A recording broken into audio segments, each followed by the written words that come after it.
આપ જોઈ રહ્યા છો HK ન્યૂઝ। જોઈએ આજના મહત્વના સમાચાર। ગરમી વચ્ચે મતદાનનો દિવસ, આરોગ્ય વિભાગની મહત્વની એડવાઇઝરી જાહેર।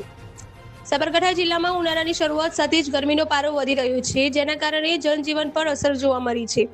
વધતા તાપમાન અને લૂ લાગવાના જોખમને ધ્યાનમાં રાખીને જિલ્લા આરોગ્ય વિભાગ દ્વારા મતદારો માટે ખાસ માર્ગદર્શિકા જાહેર કરવામાં આવી છે।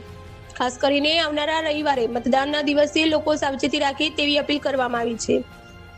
જિલ્લા મુખ્ય આરોગ્ય અધિકારી દ્વારા જણાવ્યું કે બપોરના સમયમાં બિનજરૂરી બહાર ન નીકળવું, શરીરને હાઇડ્રેટ રાખવું અત્યંત જરૂરી, તરસ ન લાગે તો પણ નિયમિત પાણી પીવું, ORS, લસ્સી, લીંબુ પાણી, છાશ અને નારિયેળ પાણી જેવા તાજા પીણા લેવા હિતાવહ, ગરમીમાં હળવા રંગના ઢીલા અને સુતરાઉ કપડાં પહેરવા, બહાર જવું પડે તો માથે ટોપી, રૂમાલ કે છત્રી રાખવી, સનગ્લાસ અને સનસ્ક્રીનનો ઉપયોગ કરવો, ખાસ ધ્યાન રાખવા જેવી બાબતો।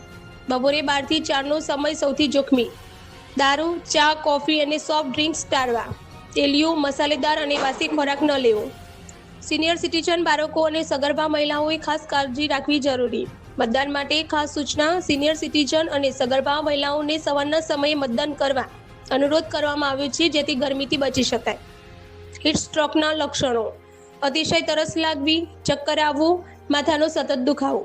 જિલ્લામાં સિવિલ સબ ડિસ્ટ્રિક્ટ હોસ્પિટલ અને CHCમાં હીટ સ્ટ્રોક મેનેજમેન્ટ રૂમ તૈયાર કરવામાં આવ્યા છે। જરૂરી દવાઓ, IV ફ્લુઇડ્સ, ORS અને આઈસ પેકનો પૂરતો જથ્થો ઉપલબ્ધ રાખવામાં આવ્યો છે।